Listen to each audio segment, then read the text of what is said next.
నిన్న వల్లభనేని వంశీ అరెస్ట్ అయ్యాడు. వల్లభనేని వంశీ అరెస్ట్ అయిన దగ్గర నుండి వైఎస్ఆర్సీపీ పార్టీకి సంబంధించినటువంటి సోషల్ మీడియాల్లో వాళ్ళ అనుకూల మీడియా సంస్థలు మీకు అర్థమై ఉంటుంది. సాక్షి పేపర్, సాక్షి టీవీలో, ఇక ఎన్టీవీ కొన్ని కొన్ని ఉన్నాయి కదా. సో వాళ్ళకి సంబంధించినటువంటి సోషల్ మీడియాలో టీవీ ఛానల్స్ లో ఒకే ఒక నినాదానికి తెరదీశారు. అదేంటంటే ఆంధ్ర రాష్ట్రంలో కక్ష సాధింపు రాజకీయాలు జరుగుతూ ఉన్నాయి. వైఎస్ఆర్సీపీ పార్టీకి సంబంధించినటువంటి కార్యకర్తల దగ్గర నుంచి నాయకుల వరకు మొత్తం ఈ కూటమి ప్రభుత్వం వాంటెడ్ గా టార్గెట్ చేసి మరీ అరెస్టులు చేస్తా ఉన్నారు. కేసులు చూస్తారంటే కేసులు అసలు ఏ దమ్ము ఉండదు, కావాలని చెప్పి కేసుల మీద పెట్టేసి అరెస్ట్ చేస్తా ఉన్నారు. చంద్రబాబు నాయుడు గారు కక్షపూరిత రాజకీయాలు చేస్తున్నారు, చంద్రబాబు నాయుడు గారు రాజీనామా చేయాల్సిందంటూ పెద్దగా నినాదాలు చేస్తున్నారండి. అంటే ఏది జరిగినా సరే వాళ్ళకి తెలిసింది ఒకటే, చంద్రబాబు నాయుడు గారు రాజీనామా చేయాలి, పవన్ కళ్యాణ్ గారు రాజీనామా చేయాలి, నారా లోకేష్ గారు రాజీనామా చేయాలి. సో వాళ్ళ యొక్క నినాదం ఎడితిరిగి వచ్చినా సరే ఖచ్చితంగా రాజీనామాల దగ్గరికి వస్తారు. సో ఒకసారి ఆలోచిస్తే ఇప్పుడు వరకు చాలా మంది అరెస్ట్ అయ్యారని చెప్తున్నారు కదా వైఎస్ఆర్సీపీ పార్టీకి సంబంధించిన వాళ్ళు. ఒక్కసారి వాళ్ళ చిట్టాలు కనుక ఓపెన్ చేస్తే వాళ్ళు చేసినటువంటి పనులేంటి, వాళ్ళు ఎందుకు అరెస్ట్ చేశారు, అసలు చట్టపరంగా అరెస్ట్ చేశారా లేదంటే కావాలని చెప్పి వాంటెడ్గా అరెస్ట్ చేశారో మీకు కళ్ళ ముందు పెడతా. ఈ వల్లభనేని వంశీ అనేవాడు అసలు ఈ రాజకీయ భవిష్యత్తుని కల్పించిందే టీడీపీ పార్టీ, రాజకీయ ఓనమాలు నేర్చుకున్నదే టీడీపీ పార్టీ నుంచి. అలాంటి టీడీపీ పార్టీకి సంబంధించినటువంటి పార్టీ ఆఫీస్నే ధ్వంసం చేసినటువంటి ఇతన్ని ఏం చేయాలి ఒకసారి చెప్పండి. పెట్రోల్ పోసి నిప్పులంటిచ్చాడు, దళితుల్ని కాళ్లతో తన్నాడు, విస్తృత స్థాయిలో అరాచకాలు చేశాడు. ఈ వల్లభనేని వంశీ భూ కబ్జాలు చేశాడు. ఎలాగంటే జగన్మోహన్ రెడ్డి సెంటు స్థలాలు ఇచ్చాడు కదా, వాటికి డూప్లికేట్ డాక్యుమెంట్ పుట్టించేసి పేదవాడికి రానేయకుండా వాళ్ళ అనుకూలంగా ఉన్నటువంటి పార్టీ జెండా మోసిన వాళ్ళకి, ఎవరికైతే వంశీకి అనుకూలంగా ఉన్న వాళ్ళు ఉంటారు కదా వాళ్ళకి మాత్రం అందేలా చాలా జాగ్రత్తలు తీసుకున్నానండి. భూ కబ్జాలు చేసి డూప్లికేట్ డాక్యుమెంట్లు పుట్టించినందుకు మరి ఇతన్ని సన్మానాలు చేయాలా, లేకపోతే శాలువాలు కప్పి ఏమన్నా చక్కగా కూర్చోబెట్టి అయ్యా వల్లభనేని వంశీ చక్కగా మంచి పరిపాలన చేసావు, 5 నెలలు చక్కగా ఆంధ్ర రాష్ట్రాన్ని పరిపాలించావు, నువ్వు నీ నియోజకవర్గానికి సంబంధించి బాగా చూసుకున్నావు అని చెప్పి వల్లభనేని వంశీకి ఏమన్నా దండేసి శాలువాలు కప్పాలా? జగన్మోహన్ రెడ్డి అంటున్నాడు కదా నేను అభివృద్ధి చేసినందుకు శాలువాలు కప్పాలి, సన్మానాలు చేయాలని చెప్పి. సో నువ్వు కూడా ఏమైనా అభివృద్ధి ఏం చేసావు అని చెప్పరాదు ఒకసారి. నువ్వు చేసినటువంటి అరాజకాలు ఇయ్యే కదా. అంతేకాకుండా అక్కడ మట్టి తవ్వకాలు, గన్నవరం సంబంధించి మట్టి తవ్వకాలు విస్తృత స్థాయిలో దోచుకున్నారు. అక్కడ కొన్ని వందల కోట్ల రూపాయలు దాని మీద ఎనమాల స్కామ్ జరిగిందంటూ పక్కా ఆరోపణలు ఉన్నాయి. ఈ అంశానికి సంబంధించి సుప్రీంకోర్టులో ఈ వల్లభనేని వంశీ మీద కేసు నడుస్తూ ఉంది ఇప్పుడు కూడా. మరి దీనికి ఏమంటారు? సో ఈ చిట్టాలు కనుక ఒకసారి చూసుకుంటే ఎలా ఉన్నాయి. ఒకసారి ఇంకా వైఎస్ఆర్సీపీ పార్టీ సంబంధించిన చాలా మంది అరెస్ట్ అయ్యారు కదా. బోరగడ్డ అనిల్ మీకు ఐడియా ఉండి ఉంటుంది. చిటికలు వేసుకుంటా జగన్మోహన్ రెడ్డి గారు నాకు ఒకే ఒక గంట టైమే ఉండే, చంద్రబాబుని నారా లోకేష్ ని ఎక్కడున్నా వెతికి మరీ చంపేస్తా, గంట టైమే ఉండంటూ చిటికలు వేసుకుంటూ చెప్పాడు. ఈ రోజున ఏమైంది బోరగడ్డ అనిల్ పరిస్థితి? ఈ బోరగడ్డ అనిల్ ఇంకేం మాట్లాడాడు తెలుసా? పవన్ కళ్యాణ్ గారికి సంబంధించి, వాళ్ళ భార్య గురించి, వాళ్ళ పిల్లల గురించి అత్యంత దారుణంగా హీనాతిహీనంగా మాట్లాడాడు. ఇంట్లో వాళ్ళ ఆడపిల్లల పట్ల. ఇప్పుడు రాజకీయాల గురించి మాట్లాడుకున్నప్పుడు రాజకీయాల గురించి మాట్లాడాలి, ఇంట్లో ఆడపిల్లల గురించి ఎందుకు? ఇదేనా మీ సంస్కారం? ఇదేనా మీ జగన్మోహన్ రెడ్డి మీరు నేర్పించినటువంటి సంస్కారాలు? ఇంట్లో వాళ్ళ ఆడపిల్లల గురించి మీకు ఎందుకు? రాజకీయంగా మాట్లాడే వాళ్ళతో ఎదుర్కోవాలా. పవన్ కళ్యాణ్ గారి గురించి మాట్లాడు, చంద్రబాబు గురించి మాట్లాడు, నారా లోకేష్ గారి గురించి మాట్లాడు, అంతే తప్ప ఇంట్లో వాళ్ళ ఆడపిల్లల గురించి ఎందుకు?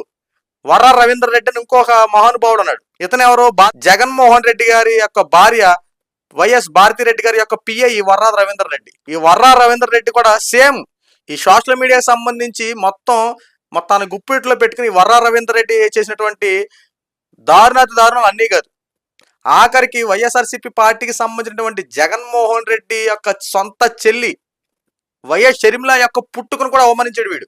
మరి ఇలాంటి వాడిని వెనకేసి రావాలి, ఇలాంటి వారిని శిక్షించకుండా వీళ్ళందరికీ సన్మానాలు చేయాలా? మీరు మాట్లాడుతున్నారు కదా అందరు కక్ష సాధింపు రాజకీయాలుగా అరెస్ట్ చేస్తా ఉన్నారు, దౌర్జన్యాలు చేస్తే అరెస్ట్ చేస్తా ఉన్నారని చెప్పి మాట్లాడుతున్నారు కదా. ఇప్పుడు వరకు చాలా మంది అరెస్ట్ అయ్యారు కదా. వీళ్ళందరూ అరెస్ట్ అయ్యారంటే కామన్ పాయింట్, వీళ్ళు రాజకీయాల్లో ఉన్నాము, రాజకీయాలు మాట్లాడుతున్నామని చెప్పి ఒకే ఒక్క కారణంతో వీళ్ళు రాజకీయాలు మాట్లాడరు. రాజ్యాంగం కల్పించినటువంటి భావ ప్రకటన హక్కుని, ఆ హక్కు ద్వారా రాజకీయాల్లో మాట్లాడరు.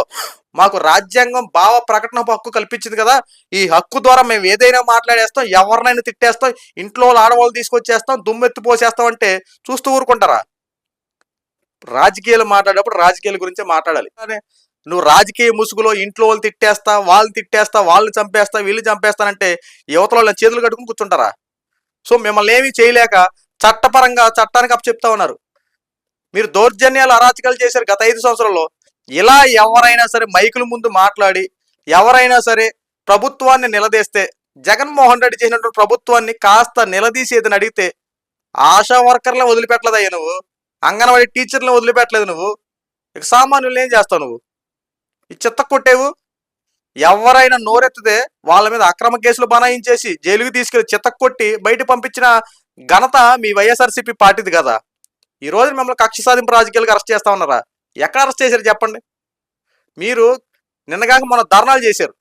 రైతుల కోసం ధర్నా అన్నారు, తర్వాత కరెంటు ఛార్జీలు పెరిగాయని చెప్పి ధర్నాలు అన్నారు, ఫీజు రీఎంబర్స్మెంట్ కోసం ధర్నా అన్నారు, చేయలేదు, ఆగిపోయారు అనుకో. ముందు 2 చేశారు కదా. ఆ 2 చేసినప్పుడు కనీసం ఈ కూటమి ప్రభుత్వం ఏమైనా మీ మీద కక్ష సాధింపు రాజకీయాలు చేసిందా? మీరు గలం వినిపించారు, ప్రభుత్వం ఆ తప్పు చేస్తుందని చెప్పి మీరు గొంతెత్తి మాట్లాడుకుంటూ వచ్చారు. సో మీ వెనక వచ్చిన వాళ్ళు ఎవరో, ప్రజలు వచ్చారో, మీ పార్టీ సంబంధించిన వచ్చారో మీకే తెలుసు అనుకో. అదంతా మీరు వచ్చినప్పుడు ఇక్కడ ధర్నాలు చేస్తున్నప్పుడు కూటమి ప్రభుత్వం మీ మీద ఏమన్నా తప్పుగా వ్యవహరించిందా? ఈ పోలీసులు ఏమైనా మిమ్మల్ని హౌస్ అరెస్టులు చేశారా? లేదంటే ధర్నాలు చేస్తుంటే మీ ధర్నాను భగ్నం కలిగించి మిమ్మల్ని పోలీసు వేళలు ఎక్కి పోలీస్ స్టేషన్కి ఏమైనా తరలిచ్చారా? ఎక్కడ ఏమీ లేదు కదా. గత 5 సంవత్సరాలు నువ్వు చేసినటువంటి పరిపాలన ఇదే. ఈ పోలీస్ వ్యవస్థను ఎంత దారుణంగా వాడుకున్నావు నువ్వు గత 5 సంవత్సరాల్లో? ధర్నాలు చేస్తుంటే ఎవరైనా ధర్నా చేయించేవాడువా? చితక్కొట్టేసి వ్యాన్లు ఎక్కిచ్చేసి పోలీస్ స్టేషన్కి వెళ్ళి వాళ్ళ మీద కేసులు బనాయించేవాడు. ఇది కదా గత 5 సంవత్సరాలు చేసేది. ఈ రోజున మీరు ధర్నాలు చేస్తున్న సూపర్ డూపర్ సక్సెస్ అయిపోయిందో చెప్పి మీరే చెప్తున్నారు కదా. ఎలా సక్సెస్ అయింది? కూటమి ప్రభుత్వం కనుక మీరు సపోర్ట్ చేయకపోతే ప్రజలకు వాస్తవాలు తెలియపరచాలా. మీరు ఏదో చెప్పేసినంత మాత్రం ఇదే నిజం అనుకుంటే ఎలాగా? దౌర్జన్యాలు అరాచకాలు చేసింది మీ ప్రభుత్వంలో. ఈ రోజున కూటమి ప్రభుత్వం ప్రతి ఒక్కరిని అరెస్ట్ చేస్తున్నారంటే పక్కా సాక్ష్యాధారాలు చూపించే. ఈ రోజున వల్లభనేని వంశీ అరెస్ట్ అయ్యేది దేనికి? టీడీపీ పార్టీ ఆఫీసును ధ్వంసం చేశాడు. టీడీపీ పార్టీ ఆఫీసును తల్లిలా భావిస్తారు. ఆ పార్టీ ఆఫీస్ తల్లిలా భావించే పార్టీ ఆఫీసుని ధ్వంసం చేస్తే ఏ టీడీపీ కార్యకర్తలు ఊరుకుంటారు? టీడీపీ కార్యకర్తలు ఊరుకున్నారైనా వద్దు, కక్ష సాధింపు రాజకీయాలు వద్దు, దౌర్జన్యాలు వద్దు, చట్టపరంగా శిక్షిద్దామని చెప్పి 5 సంవత్సరాలు మీరు ఎన్ని తప్పులు చేసిన ఓపిక పట్టుకుని కూర్చున్నారు. ఈ వల్లభనేని వంశీ మీద ఎన్నిసార్లు కేసులు పెట్టినా కనీసం యాక్షన్ తీసుకున్నారా? జగన్మోహన్ రెడ్డి అండ చూసుకొని జగన్మోహన్ రెడ్డి వంశీ మీద ఏగ వాళ్ళు లేకుండా కాపాడుకుంటూ వచ్చి ఈ రోజున కూటమి ప్రభుత్వం వచ్చిన తర్వాత వాళ్ళకి శిక్షలు బండి. ఆ రోజున కనుక మీరు నిజంగా చట్టం అందరికీ సమానమే అన్నట్టు మీరు ఆ రోజున వాళ్ళ మీద యాక్షన్ తీసుకుంటే పరిస్థితులు ఎంతవరకు రావు కదా. అరెస్టులు చేస్తారంటే కక్ష సాధింపు రాజకీయాలు అంటారు, దౌర్జన్యాలు అంటారు, అరాజకాలు పెరిగిపోయిన అంటారు. కానీ అనమలు జరిగిన మాత్రం ఎవడ కనపడవు. తప్పు చేసిన వాడిని నువ్వు ఆ రోజే శిక్షిస్తామైతే పరిస్థితులు ఇంతవరకు రావు కదా. అయ్యా జగన్మోహన్ రెడ్డి నిజంగా సూపర్ అని చెప్పి మేమే చెప్పుకోలేం కదా. ఈ రోజున కూటమి ప్రభుత్వం గతంలో మీరు చేసినటువంటి పనులు చేయలేక ఈ రోజు కూటమి ప్రభుత్వం చేస్తా ఉంది. రాష్ట్రంలో అరాచక పరిపాలన సృష్టించింది నువ్వు, దౌర్జన్యాలు పెరిగేలా చేసింది మీరు, మీ పార్టీకి సంబంధించిన వాళ్ళు. ఈ రోజు చంద్రబాబు నాయుడు ప్రతిదీ ఒక సిస్టమేటిక్ గా అందరిని చట్టపరంగా శిక్షించుకుంటా తప్పు చేసిన వాడిని మాత్రమే శిక్షిస్తా ఉన్నారు. ప్రతిదీ చట్టపరంగా అన్ని వ్యవహరించి నిజంగా ఇటు తప్పు చేశాడు లేదని చెప్పి 1-2 సార్లు చర్చించుకొని క్రాస్ ఎగ్జామినేషన్ చేసుకుని అరెస్టులు చేస్తా ఉన్నారు. సో ఇప్పటికైనా బురద జల్లే రాజకీయాలు శవ రాజకీయాలు చేయడం మానేసి వాస్తవాలు తెలుసుకోండి.